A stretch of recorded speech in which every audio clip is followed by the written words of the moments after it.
때문에 구독자 여러분은 이것을 알아야 합니다. 패튼은 절대 무턱대고 돌격했던 것이 아니었습니다. 그것은 우리의 착각이었던 것입니다. 패튼은 사전에 울트라 암호 해독 정보를 분석한 후 어디로 진격하고 어디를 우회할지 미리 정한 후에 기동을 시작했던 것이었습니다.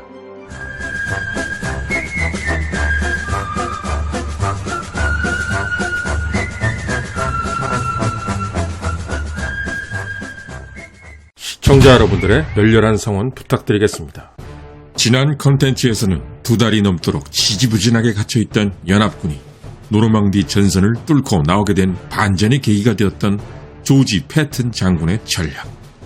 그 전략을 주제로 한 컨텐츠가 나간 바 있었습니다.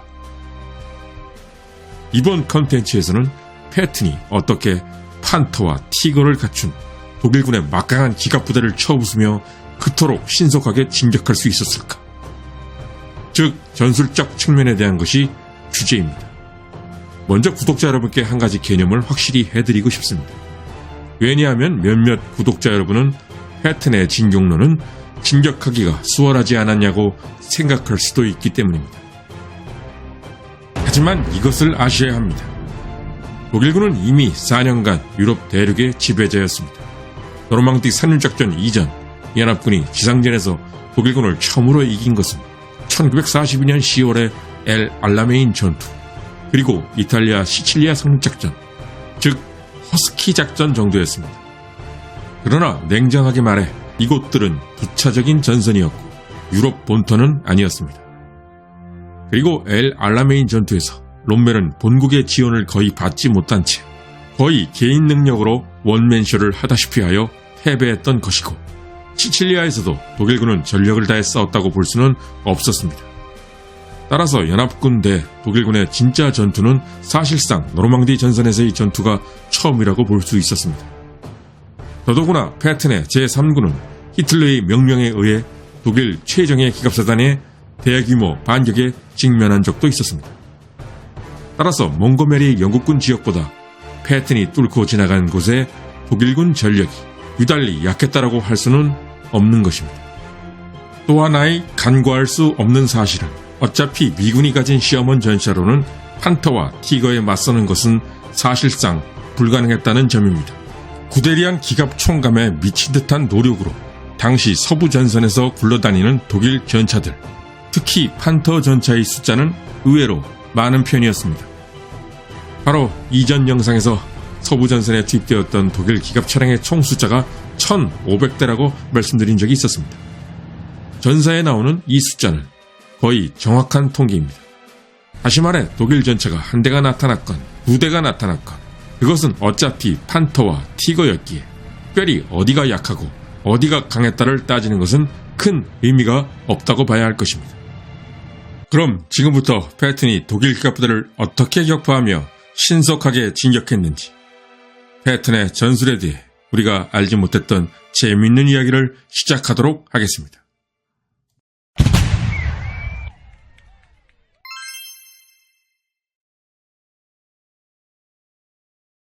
1944년 8월 7일, 패튼 제3군의 미친 듯한 쾌속 질주.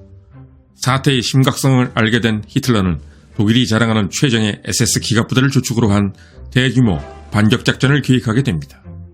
독일 기갑부대 중 가장 최정예인 제1 친위 기갑사단 라이프 슈탄다르테 아돌프 히틀러와 제2 SS 친위 기갑사단 다스 라이히가 모두 투입된 반격작전. 작전명 류티히. 이것이 바로 독일의 모르탱 반격이었습니다. 작전 목표는 패튼의 제3군을 아브랑슈 너머로 몰아내는 것. 하지만 히틀러가 무슨 짓을 한다 해도 독일군은 절대로 패튼의 3군을 이길 수가 없었습니다. 그 이유는 바로 독일이 믿고 있던 에니그마 무선통신 암호가 다 뚫려버렸기 때문이었습니다. 영국의 울트라 암호 해독으로 인해 연합군은 히틀러의 작전을 이미 다 알고 대비하고 있었던 것입니다. 하지만 연합군 지휘부가 계획을 알고 있었다 해도 일반 병사들 입장에서 막강한 독일 기갑부대와 싸워야 하는 것은 피할 수 없었습니다. 가장 최전방에 있던 패튼의 제3군 선봉부대는 서서히 밀리기 시작했고 마침내 포위를 당해 괴멸 직전의 처지로 몰리게 됩니다. 하지만 아침 안개가 걷히자마자 미 육군 항공대의 제9전술 항공사령부 및 영국 공군 소속 전폭기들이 모르탱 상공에 대거 나타나게 됩니다.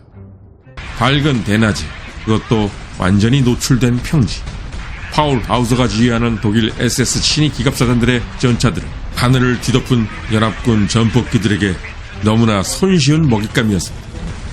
하늘에서의 무시무시하고 자비심 없는 무차별 폭격. 그 자리에서 1SS 친위 기갑사단은 40대의 티거와 판터가 파괴당했고, 2SS 친위 기갑사단은 200대의 전차 중에서 30대만 남은 채 모조리 파괴당하는 큰 피해를 입게 됩니다. 공세도 추진력이라는 게 있어야 합니다. 그야말로 무지막지한 연합군 폭격으로 인해 모르탱 공세에 나섰던 독일 기갑사단들은 그냥 그 자리에 주저앉아버리게 됩니다. 후에 미 육군 항공대 지휘관들은 이 전투가 세계 최초로 항공 전력만으로 지상군의 공세를 저지한 첫 사례라고 주장할 정도였습니다.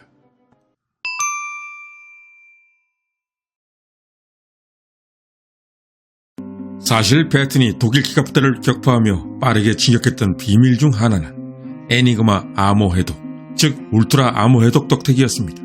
하지만 울트라 아모 해독은 미국이 아니라 영국의 작품. 그래서 당시 울트라 아모 해독은 극비 중에 극비였습니다. 이 극비는 연합군 지휘부의 핵심 인사들만이 알고 있었고, 일반 병사들과 장교들은 이런 게 있다는 것도 알지 못했습니다. 시칠리아에서 싸우면서 패튼은 이미 울트라 정보의 가치에 대해 너무나 잘 알고 있었습니다.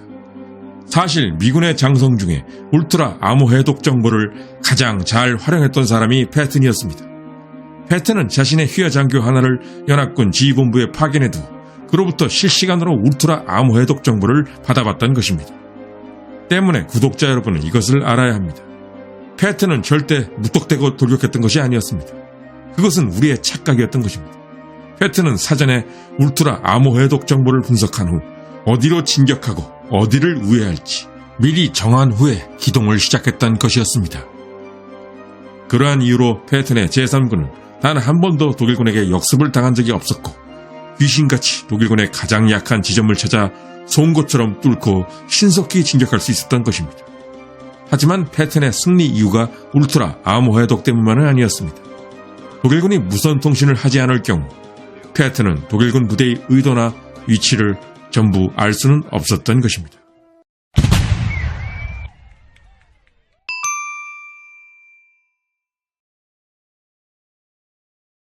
패튼은 독일의 티거나 판터가 전방에 나타날 경우 시어먼 전차들을 맨 앞에 내세웠습니다. 이럴 경우 티거나 판터에 의해 시어먼 전차들은 차례차례 화염에 휩싸이는 경우가 당연히 많았습니다. 패튼은 이에 대비하여 후방에 두 종의 구축 전차를 배치해뒀습니다. 76.2mm 포를 장착한 M10 울버린, 그리고 76mm 포를 장착한 M18 헬캣 두 종이 그것입니다. 특히 M18 헬캣은 미국 기갑 전력 중에서 가장 빠른 전투 차량으로서 도로 주행 속도가 무려 80km에 달했습니다. 이러한 고속 기동 능력은 원체 가벼운 중량 때문이기도 했지만 무한 궤도의 처짐을 방지하는 리턴 롤러를 제거했기 때문이었습니다. 여기에 400마력 엔진을 결합시켰으니 그 속도는 엄청났습니다. M18은 이런 빠른 속도를 이용해 판터와 티거에 가깝게 근접해서 공격하여 이들을 파괴한 후에 재빨리 후퇴하는 히트 앤드 런 전술을 구사했던 것입니다. 또한 패튼의 기갑부대는 또 하나의 강력한 전술적 능력이 있었는데, 그것은 바로 우월한 무선 교신 능력이었습니다. 판터와 티거보다 약했던 시어먼 전차는 우월한 무선 교신을 통해 티거나 판터를 더 일찍 발견했고, 티거나 판터의 취약한 부분을 공격할 수 있는 지점으로 미리 기동하는 등 부대원 간 더 빠른 실시간 커뮤니케이션을 통해 전차 성능의 약점을 보완할 수 있었던 것입니다.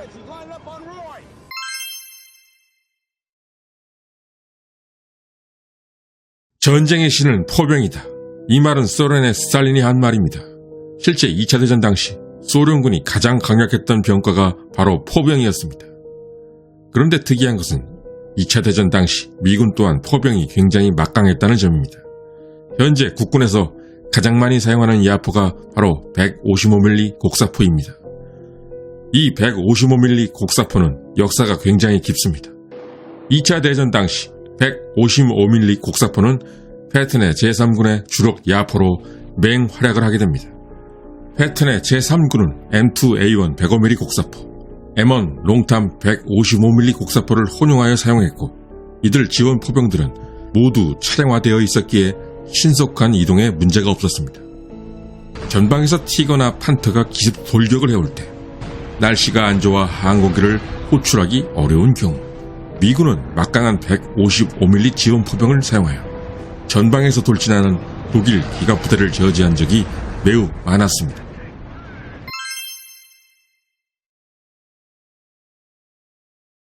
제19 전술항공사령부 사령관 오토 웨이랜드 준장. 그는 제3군에 할당된 P-47 썬더볼트와 P-51 머스탱 대대들의 총지휘관이었습니다. 패튼은 제3군이 제대로 전격전을 하기 위해서는 항공기 지원이 필수적이라는 사실을 매우 잘 인식하고 있었습니다.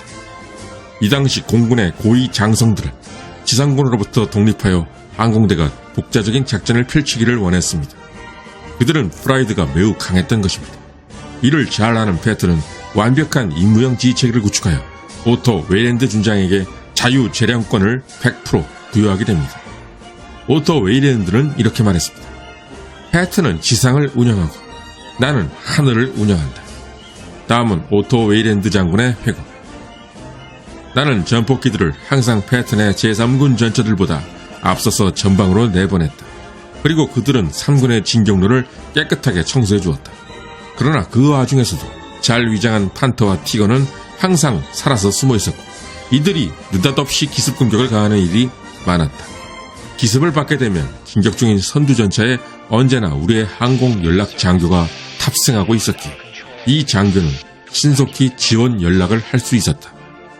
그러면 늘 하늘에 떠 있었던 우리 전폭기 부대가 신속하게 현장으로 날아와 꽝꽝꽝 모든 것을 끝내버렸다. 패튼을 지원하는 미 육군 항공대의 기체는 P-47 썬더볼트와 P-51 머스탱. 판터나 티거를 발견할 경우 이들 전폭기들은 독일 기갑부대 승무원들에게 극단적 공포감을 줘서 싸울 의지를 뺏기 위해 종종 네임팜탄으로 공격을 했습니다. 이럴 경우 독일 전차들은 불타는 기름덩어리 속, 즉 꺼지지 않는 불덩어리 속에 던져지는 꼴이 되어버리곤 했습니다.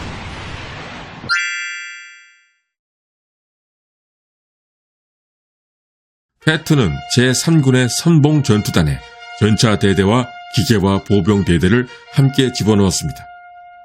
또한 전차 대대에는 셔먼 전차뿐이 아니라 M5 스튜어트 경전차를 포함시켰습니다. 그리고 미군의 기계와 보병 대대는 모두 M3 반무한 궤도 장갑 차량을 장비하여 모두 차에 탑승한 채 이동하였기에 굉장히 빠르게 진격을 할 수 있었습니다. 거기에 패튼은 포병대와 공병대도 포함시켰습니다. 이것이 바로 현대전의 기본인 제병 협동 전투단의 시초입니다. 전방에서 티거와 판터가 나타나 미군의 전진이 막혔다는 무전이 들어오면 패튼이 지휘하는 제3군은 따로 국밥으로 싸우는 게 아니라 모든 병과가 서로 긴밀히 협조하여 판터와 티거에 대체했습니다. 즉 전차와 기계와 보병, 그리고 앞에서 이야기했던 포병 지원과 항공 지원 모두를 활용하여 티거와 판터를 격파하며 신속히 진격했던 것입니다.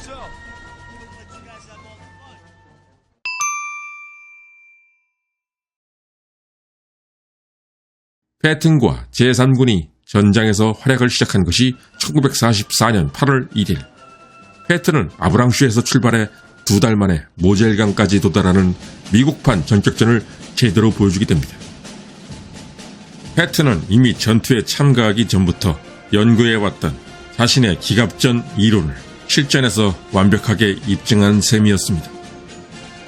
이 과정에서 패튼과 마주쳤던 독일군 장군들은 하나같이 쟁쟁한 장군들이었습니다. 이들의 이름을 한번 열거해 보겠습니다.